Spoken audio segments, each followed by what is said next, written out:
many people. If you've heard me give a talk, you've probably heard this before. But on the off chance that there are people who haven't heard this talk before, since we're going to be going over everyone's interest in applications, I thought it would be helpful to review a few examples of what CompuCell has been used for in the past. And it's worth saying perhaps that the original introduction of CompuCell was to try to understand problems in developmental biology. And if we look at the development here of a zebrafish embryo, what we see is that there are very large scale rearrangements of tissue, changes of tissue shape, and large scale cell movement. And so to a great extent,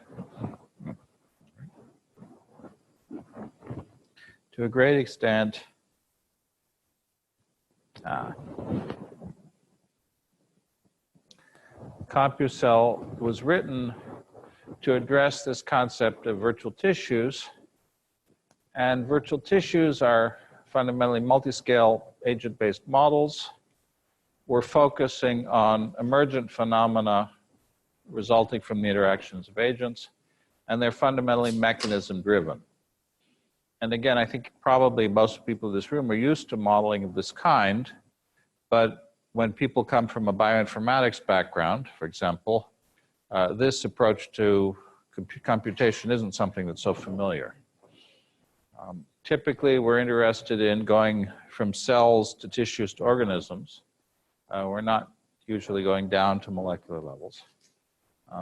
And the structure of the models that we're going to build is based on quantitative submodels of objects and their behaviors. And most of the week will really be focused on how we describe particular types of cell behaviors, interactions, and so on. And the outputs of a typical simulation are going to be movies. And those movies will be generated typically by CompuCell. How you analyze those movies and extract information from them is going to be up to you. That can often be a complicated thing. And the kind of modeling we're talking about is typically most useful when cells are moving around, changing shape or rearranging. And so people, for example, who do cardiac modeling or brain modeling, where you don't have a lot of cell rearrangement or shape change, tend to have very specialized methods for doing that. In this case, you could certainly do those things here, but the big value is when there actually are cell movements. Almost all of the simulations that we're going to build and work with over the next week will have three layers. There's going to be some representation of molecular control in the form of a network. There's going to be some representation of cells and their behaviors.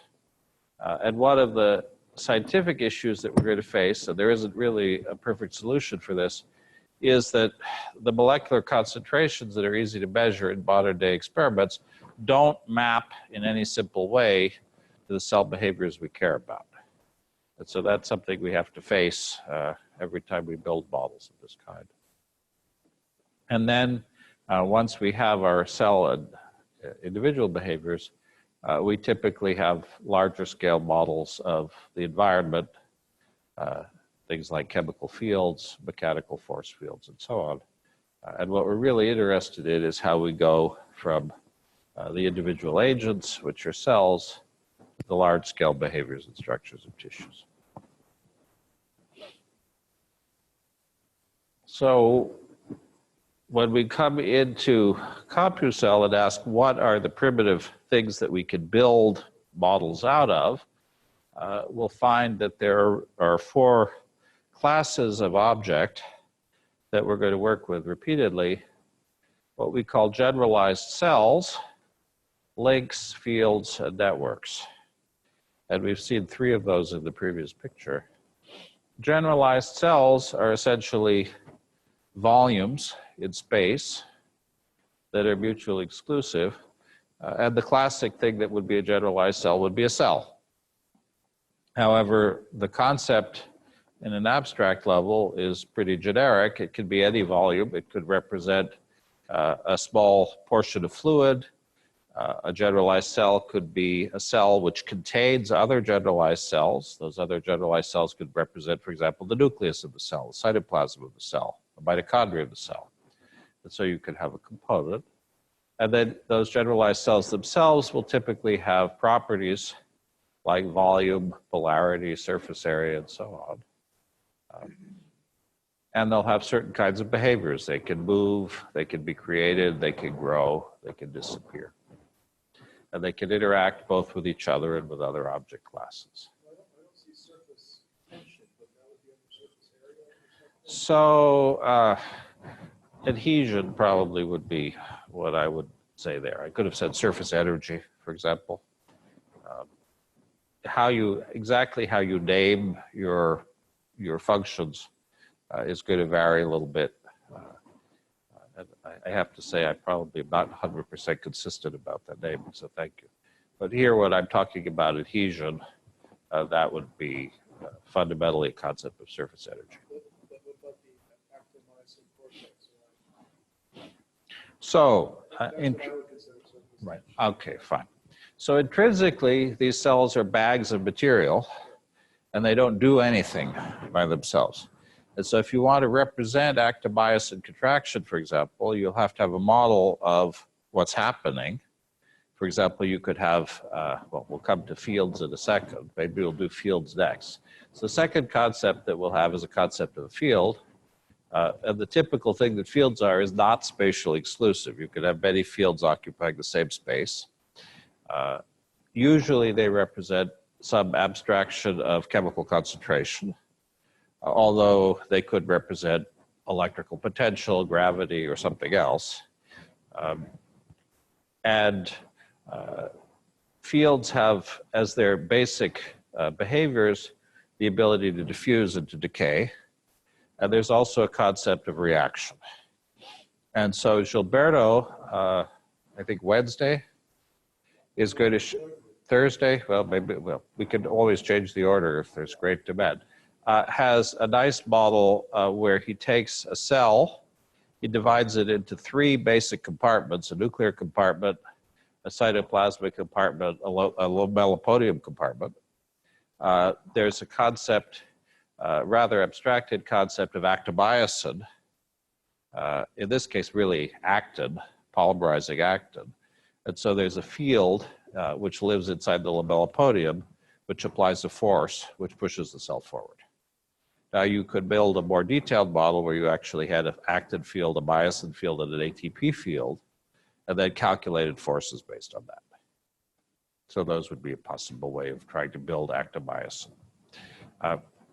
What you probably wouldn't be able to do. So one thing I find confusing though is that in a sense, even things like adhesion, or I think viscosity, plasticity, all of these things are chemically driven. Yes. And so all of these quantities can also be subsumed under the fields approach that you Yes. So one of the things that you have to. distinguish.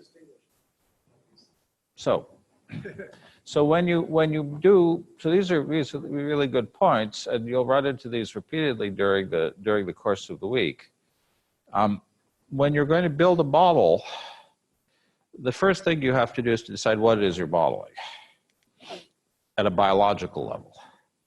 There's a separate question, which is how you're going to represent that thing mathematically and computationally.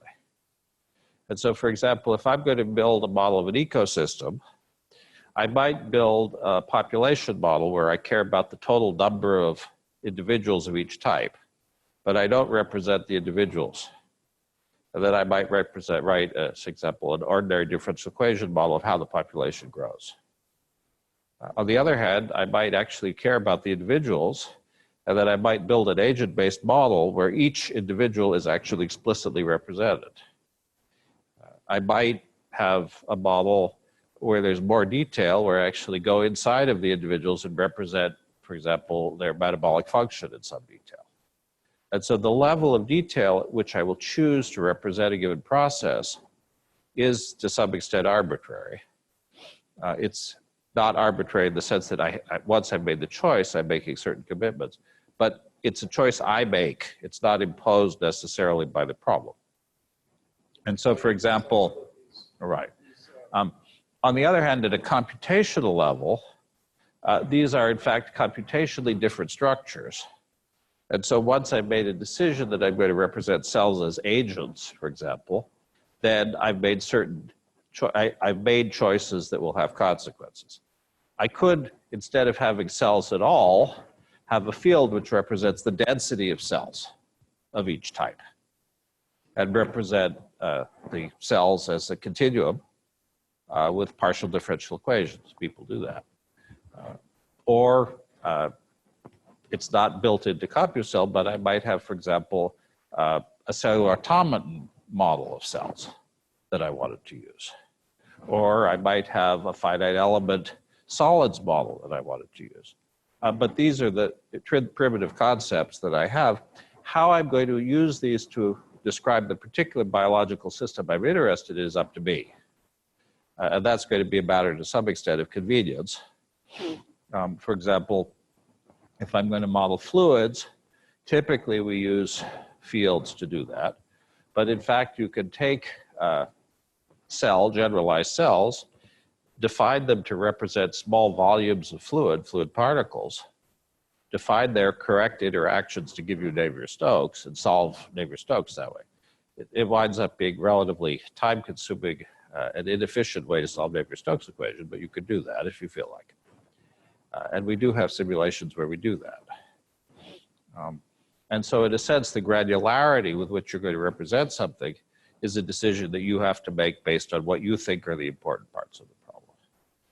And one of the reasons I was going to show just run through these quick examples was to show some choices that have been made,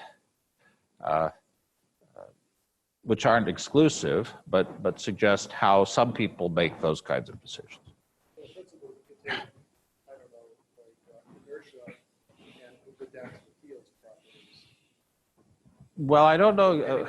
Maybe discuss. Right. So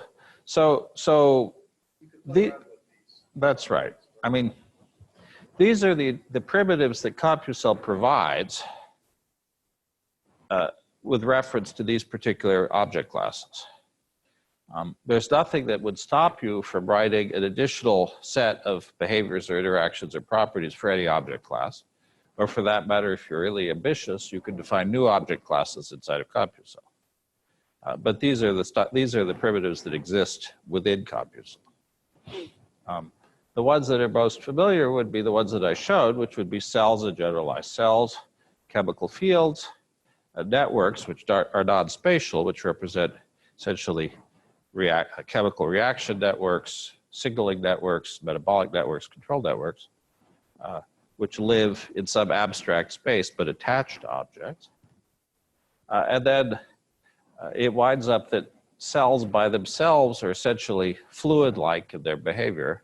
And so if you want them to have continuum mechanical properties, like elastic material properties, then we use a concept of a link, which is essentially a spring, which we could use to connect objects, to create binding between objects.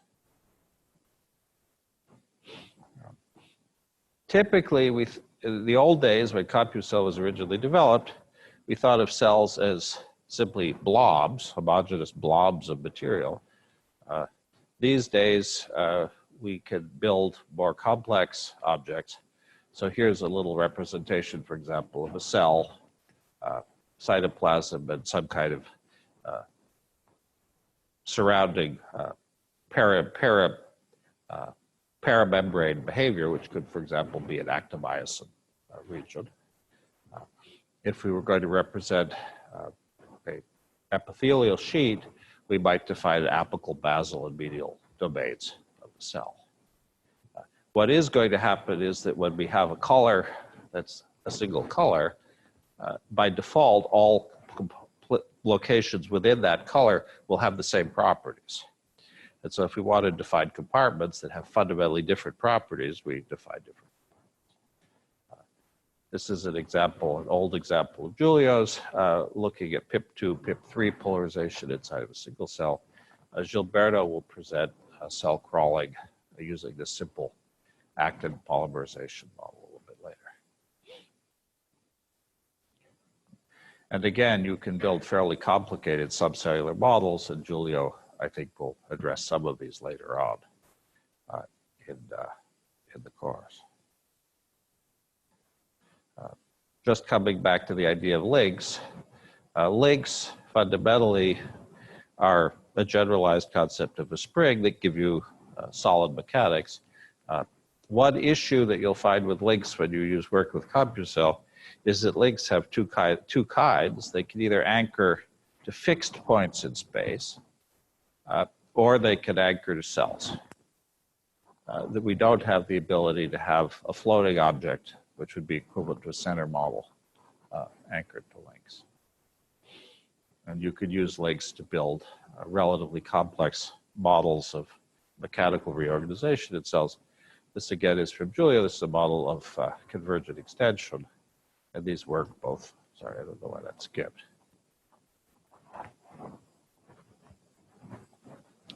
These work both in 2D and 3D.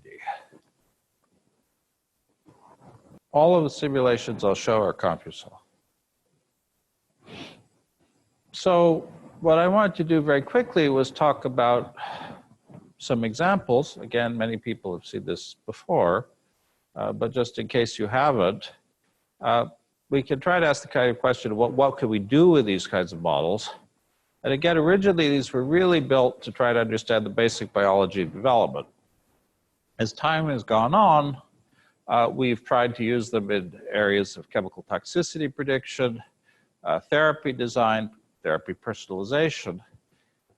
And so, in essence, the kinds of questions that you ask are limited really only by you. And so, if I look back over the years, we have done a lot of work on liver toxicity with Tylenol, trying to understand why Tylenol can cause liver failure in individuals. We've done quite a bit of work on neoangiogenesis, pathological neoangiogenesis, in particular in the eye. We've worked on a disease called polycystic kidney disease, which I'll show you a slide or two about, which is a non-cancerous but nevertheless lethal overgrowth of the kidneys. And we've done some abstract modeling. Gilberto, in particular, and Maciek have done some nice abstract modeling of somatic evolution in tumors, specifically focusing on the question of why treatment of tumors often leads to increased invasiveness of cancers. So I'll start with a single slide showing work that was done by Jim Sluka and collaborators. This is a single sinusoid model of the liver, very abstract, but here there actually is an explicit fluid flow model built using CompuCell. So they're actually doing a flow model. That winds up, it works pretty well. It's expensive computationally. This fluid represents blood. The blood carries molecular species that have been ingested. Those molecules exchange with the hepatocytes on either side. The molecules are also metabolized, and the metabolites are then exchanged back to the blood. And the result of that is damage to the hepatocytes and changes in the serum concentration of various molecules, which can then be validated against actually measured serum concentrations in the blood. Simulation, which I'm very fond of, it's getting a little bit old, but I still think it's one of the most beautiful, aesthetically and also, I think, scientifically most beautiful simulations we've done, was a model we did, Abbas Shirinifard, who's now at St. Jude Children's Hospital, and Faridoon family and others at Emory University, who were studying choroidal neovascularization, that is the invasion of the retina by blood vessels that are not supposed to be there, during what's called age-related macular degeneration. And the question was, could we identify the primary mechanisms by which the blood vessels were able to invade and eventually, as you'll see in the simulation, destroy the retina. And one of the things that was interesting about this simulation was that we were actually able to match the timescales of the simulation to real time, which is not always easy to do. The etiology of the disease in terms of this particular pattern and sequence of damage was right. And most interestingly, it suggested that the main mechanism that had been suggested medically for the cause of the disease probably wasn't that cause. And therefore that if you were going to look for therapies, you probably needed to look in a different place from the place most people had been looking. And there was, in fact, some later experimental validation of that hypothesis that was generated by these simulations. More recently, we've been working on this cystic kidney disease. In polycystic kidney disease, the tubules in the kidney, which normally don't grow in adults, continue to grow, and they grow in an abnormal phenotype where they form these spherical cysts. One of the questions in this disease was, what is the mechanism that's leading to this abnormal growth? And there were a large number of hypotheses about how that could be happening. And it's possible to recapitulate at least some aspects of this abnormal growth in vitro. In that case, it's possible to show that adhesion defects by themselves are sufficient to cause the cystic phenotype. In biology, nothing is simple. Molecules that cause cells to stick to each other also send signals. And so a defect in a cell adhesion molecule can do two things. It can change the actual physical adhesion between two cells, but it can also change the signal that is sent when two cells are touching each other. And so these experiments and simulations were primarily directed at trying to understand what aspects of adhesion versus signaling were important in the etiology of the disease. In this particular case, combining that with classic bioinformatics suggested some drug targets, which we're now pursuing, trying to, well, we're not doing the clinical trials yet. We're trying to get the funding to do the clinical trials. This is this nice, more abstract model of cancer somatic evolution that was done by Gilberto and Maciek. In this case, we have proliferating cancer cells in an environment. These cancer cells, when they reproduce, could change their phenotype in a heritable way. That change of phenotype itself is unbiased, so the variation is unbiased. Adhesion could go up, it could go down. Proliferation rate could go up, it could go down. However, because of the environment that the cells find themselves in, there's selection for particular behaviors. And you can then see how particular aspects of the cell properties change, not as a result of the variation itself, which is neutral, but rather as the selection that's generated by the pattern. That's actually a nice simulation that one could replicate relatively easily in a week. We've had a long-running project that's just ending now with a few papers that Giulio and Priam are finishing up on trying to understand segmentation, the formation of the early segmental body plan in vertebrates. There's a whole series of relatively complicated genetic oscillators that seem to be involved in this. Those regulate cell movement, cell polarization, cell adhesion. Some time ago, we did a series of simulations based on the understanding of these clocks and wavefronts that seemed to recapitulate what was seen. Then our experimental collaborator in London, Claudio Stern, did a set of experiments that seemed to show that you could get somatogenesis without clocks and wavefronts at all. So we had to go back to the drawing board and look at mechanical instabilities and see whether you could get the same kinds of results from mechanical instabilities as well. And the answer is that you can, although the uniformity of the patterning is less than when you have the biochemical signaling.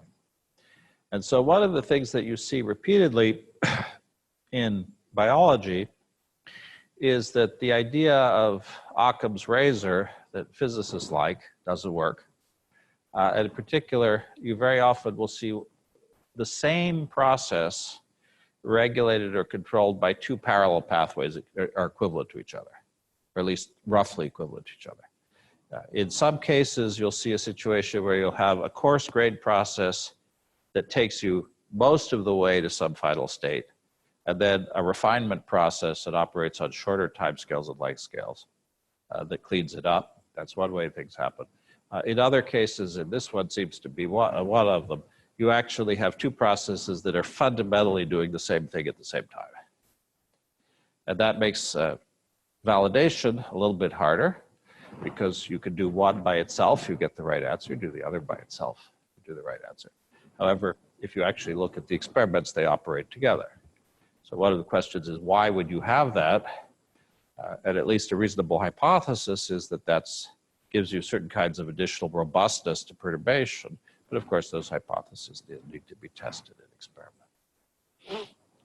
Over the years, we've done quite a bit of work on modeling very simple aspects of vasculogenesis and angiogenesis. I should say that this is mainly on the organization of cells in very early branching and sprouting angiogenesis. The reorganization of cells, of individual cells, when they go from being solid cells to being the tubes that form blood vessels, endothelial cells, is extremely complicated and not very well understood at the molecular level. And so we tend not to try to do that. Talk to people like Roger Kamm at MIT, who's worked on this a lot, to try to see how much, if anything, we really understand about how vacuolation works in these cells. And the answer is we know a little bit, but not as much as we'd like. In these models, there were a series, this is now going back quite a ways, there were a series of hypotheses about how cells could be signaling to each other and produce these vascular patterns. We also did, we actually did some knockout experiments, old-fashioned knockout experiments, to check this, and then looked at how those hypotheses about cell interactions corresponded to experimental work on patterning. In this case, these are in vitro experiments. They're human HUVEC cells, human umbilical vein endothelial cells, put into an in vitro environment, and they organize to form these vascular trees. This is the simulation that Gilberto will show a little later, which takes a basic actin treadmilling model, simplifies it quite a bit, so that instead of having, for example, actin-myosin ATP fields, it's simplified to a single field representing actin polymerization. But it is able then to reproduce very nicely the spontaneous polarization that you see in cells that are plated out. And also interesting aspects of the formation of leading edges, the persistence time of cells, competition between leading edges, change of state. So we have examples here where we've got large-scale tissue patterns where the individual cells are fairly simple. We've had examples where we had relatively complex molecular circuits running inside of every cell. In this case, we have a case where we've taken a single cell, looked into it in more detail, and built substructure of the cell. Another old simulation, which I would love to be able to do in class, if we can get it working again, is taking that vascular simulation, combining it with a tumor simulation, and asking the question, how does the tumor interact with vasculature? And what does it do if we make different assumptions about how the vasculature and the tumor interact? And so this is a simulation, again, of Abbas's, where we have an initially avascular tumor spheroid. As that tumor spheroid grows, it develops a hypoxic region in the center. The hypoxic region sends out vascular growth factors that lead to proliferation of this pre-existing vasculature, which is in purple. And so there's this complex interplay between the growth of the tumor and the surrounding vasculature. And you can make different hypotheses about how that interaction works. In the second case, there won't be any neoangiogenesis. Nevertheless, there's still a complex interaction between the tumor and the vasculature. And the tumor will still grow, although not as more rapidly as in the first case. You can then compare, for example, what the growth pattern of the two conditions is, and you find that initially and for early stages, the neoangiogenesis doesn't make that much difference. And then you have domains as the nature of the interaction changes. So that's actually sort of a fun simulation. Not a very complicated one. Javier, I think, will talk a little bit more about a project that we did primarily with Shao, which was looking at diabetic retinopathy. In the case of diabetic retinopathy, you have disruption of vasculature. It's generally believed that the disruption is occurring in the vasculature on the front of the eye. It's possible that actually the main disruption is on the vasculature behind the retina, the vasculature that I was showing in that age-related macular degeneration case, and that it's just that we see the disruption in front more easily. But in the case of diabetic retinopathy, you have severe disruption of blood vessels in the surface of the eye that lead to loss of photoreceptors. And there's a runaway sort of forest fire situation where local damage causes propagating damage in the eye. It happens to primarily be treated by something called panretinal photocoagulation therapy, which is you go in by laser and you ablate large regions of the retina to reduce the oxygen load. The good news is it works sort of. The bad news is, of course, when you're killing the photoreceptors with your therapy, you're causing severe damage to the vision. And so we were interested in trying to develop simulations that would understand what's going on in this case and actually allow us then potentially to improve the therapy. So it was both more effective and didn't do as much damage to the retina. Last slide, a set of slides I think I wanted to show were some, I believe, still unpublished work of Giulio's looking at Drosophila wing patterning. You have hairs on the individual cells in the Drosophila wing. The direction of those hairs is associated with asymmetrical molecular distributions within the individual cells. Primary polarization of an epithelial cell is top to bottom, apical to basal. There's a perpendicular polarization called planar polarity, which is associated with molecules that have wonderful names like Van Gogh, frizzled, prickled, disheveled, Diego here. And actually, if anybody has, the reason the molecule is called Van Gogh is because the mutation in Van Gogh causes these hair cells that are normally aligned to build these beautiful swirling patterns that look like the famous Van Gogh Starry Sky painting. So somebody thought that the mutation looked like a Van Gogh painting, and so the gene was called Van Gogh, as it happens. However, there was a lot of debate about what the mechanism of signal induction across these tissues is. One thing that we'll find that we were just listening yesterday, 2 days ago. I was at a meeting a few weeks ago in Banff, and Arthur Lander gave a talk. He's always, his talks are worth hearing a dozen times, they're so good, on stem cell regulation.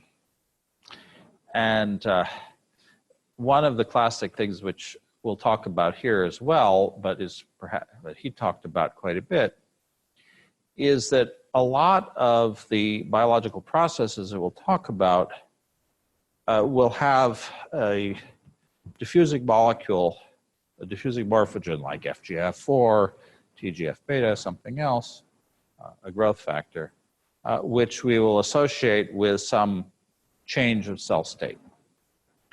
And this works fine when you're talking about early embryos that are very small, but almost no biological signaling molecule has a diffusion length of more than about 100 microns.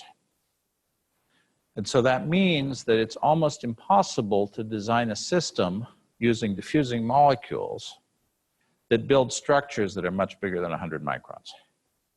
Now, if you specify a structure at a very early embryo, and that structure is frozen in, and then the embryo grows isometrically, then that's okay. If you're a angelfish with stripes, famously the stripe pattern on fish move as the fish grows. The stripe width stays the same, and as the fish grows, it gets more stripes. Now, there's a very famous Nature cover story on that from about 15 years ago, and models by Philip Maney of that. But in other cases, you have to think about how you propagate a signal over long distances, millimeters, centimeters, when you can't use diffusion. One way to do that is to use the immune system, because immune cells can migrate longer distances than molecules. Another way to do it is to use contact signaling, where you have a signal that comes in on one side of the cell. It introduces a polarization across the cell that gives you 10 microns, 20 microns at a stretch, and then you hop from cell to cell. And so Giulio was looking at various hypotheses about how this might work in the case of planar polarity in the imaginal wing disk, and built a series of models of different hypotheses about how that propagation would work, and was in the end able to show that only one of those hypotheses gave the observed pattern of propagation of polarization that was observed. Again, in this case, one of the reasons I want to show this, for two reasons. One, the individual cells are here subdivided where the colors inside the cell represent different molecular concentrations within the cell, particular membrane-bound molecules, signaling molecules. And two, he's using a classic physics order parameter, essentially a magnetization, to characterize the pattern. One question that we'll run into repeatedly is how we're going to characterize these quasi-random patterns. There isn't a single answer. Okay, it's worth saying that one of the reasons that we do this kind of modeling is that we're interested in emergence.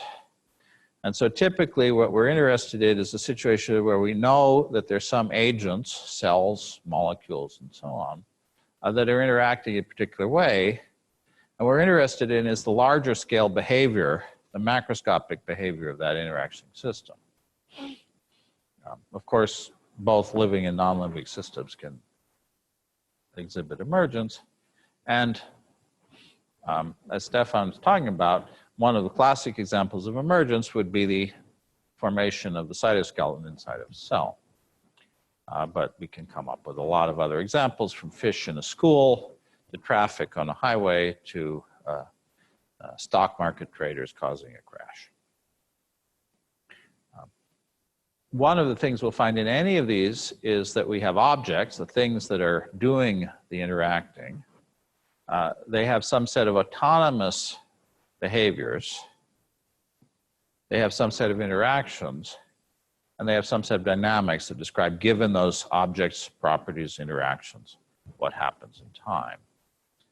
And what we really want to know then is how the initial condition and those sets of interactions lead to large-scale properties. The reason that any of these things work is that empirically, and to some extent mathematically, the macroscopic properties of ensembles of interacting agents depend primarily on the nature of the interactions. We don't need to have very microscopic, detailed information about what's going on inside the objects. Another thing that is important about emergence is that it means that no degree of introspection of the objects is going to tell you what the system does. And so in particular, that tells you that doing RNA-seq in any amount of detail, doing genomics in any amount of detail inside a single cell cannot tell you how tissue behaves. It's very nice to have that data, but by itself it doesn't tell you how tissue behaves. And so ultimately, if what you have is information about what's going on inside of a single cell, you've got to have models and simulations to be able to extrapolate from those single cell behaviors up to the ensembles.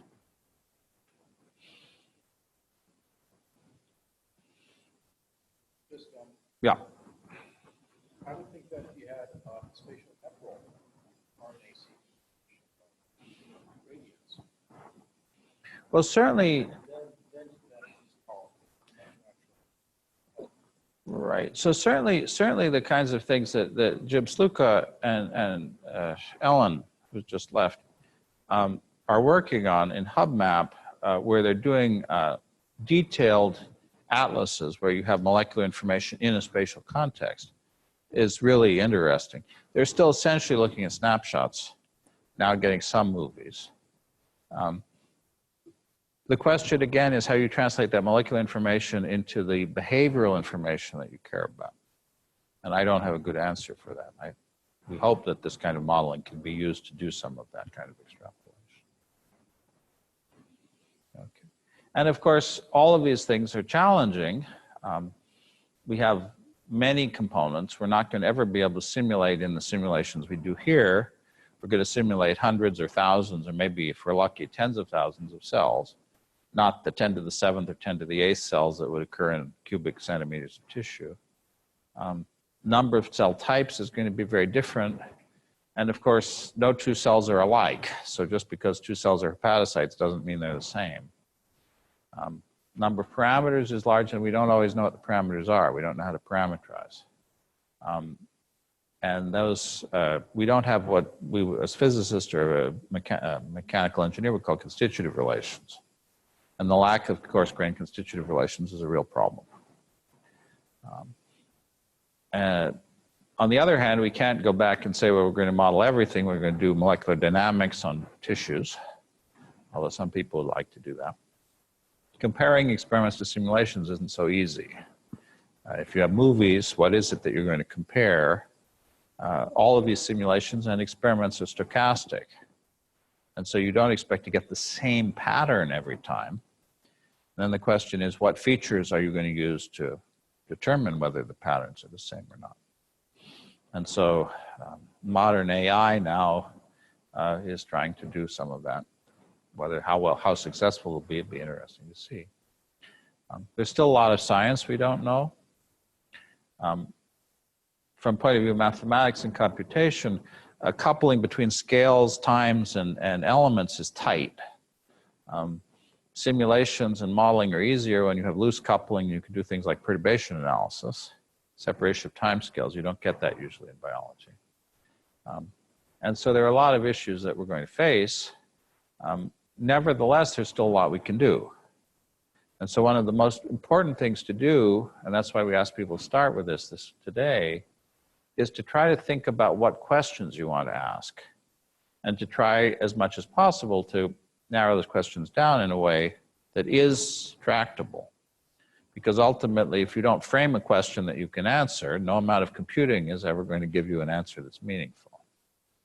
And so I hope that gives you a little bit of a context, and I appreciate you letting me tread on your time a little bit, because really this afternoon was meant to be for your time, to give you a little bit of background of some of the projects that have been used, CompuCell's been used for.